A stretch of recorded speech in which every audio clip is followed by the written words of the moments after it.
On April 2nd this year, the Solomon Islands were hit by an earthquake measuring 8.1 on the Richter scale, followed by a tsunami. 52 people died and at least 4,000 homes were destroyed or badly damaged. Some of the worst damage was on the island of Ghizo in the northwest, 2 hours flying time from Honiara.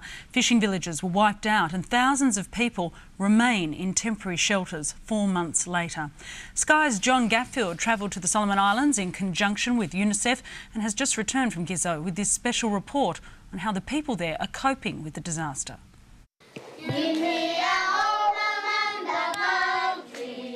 They sound like happy children in a classroom anywhere, but the singing disguises the trauma they've experienced. These children are from the village of Titiana on the coast of Ghizo, which was flattened on April the 2nd. Now their home is a temporary camp high on a hilltop where they feel secure. 300 people live here. There's no electricity, barely any facilities at all.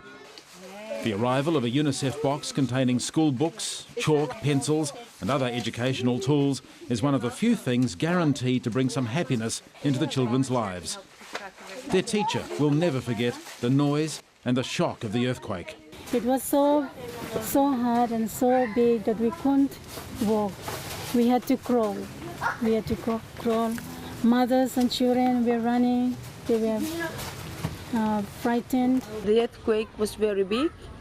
I had to grab my son, hold him tight, and then when it's over, I knew what's going to happen. So I took my son and ran to the bush. Less than 5 minutes, the water came up. The water came up, just didn't give us time. The pastor continued to tell us, run, run. Some ran, only a few ran. The rest of us were caught in the waves. We ran, some were falling down, the mothers were crying, they were swept by the huge, mighty waves. 3 people died at Titiana that day, and now the survivors say they'd rather stay in tents and makeshift shelters on government land that's earmarked for logging than go back. Most of us want to stay here. Yeah, most of us want to. They are being scared of that day. And when you come back down from the hills to the shoreline to see what remains of the original village of Titiana, and there's not much of that at all, you can understand why the people are so unwilling to come back down here to rebuild. This church was probably the most strongly constructed building in the entire village, and you can see what the earthquake and the tsunami have done to that.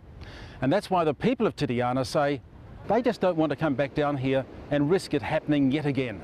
On Ghizo and other smaller and more isolated islands, it's estimated that 40,000 people were affected.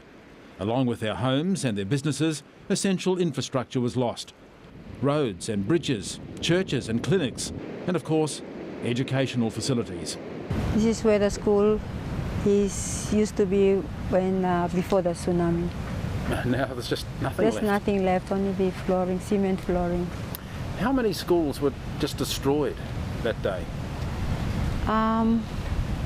There's 4 in category 1 and 10 plus in category 2. So that's 14 schools which were either destroyed or badly damaged.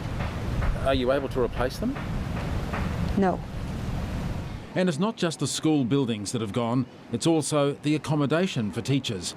And that means that most teachers have disappeared too.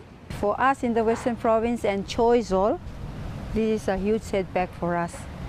And I'm very pessimistic that maybe not until next year that we try and lift up the quality of teaching. Because at the moment, teachers are traumatized, children are traumatized.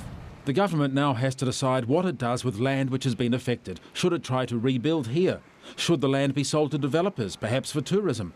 And the people of Titiana, should they be allowed to squat on government land? What if the logging contractors want to resume work here? We are homeless people, nowhere to go. Now we are like refugees. We see in the movies. Now we are one of them. The key now is for decisive action before the children of Titiana and other villages suffer even more. Already they've lost homes, schools and emotional security. That's in the past. What counts now is the future. From Ghizo in the Solomons, John Gatfield, Sky News. And for information on UNICEF's work in the Solomon Islands, you can visit the website, that address www.unicef.org.au.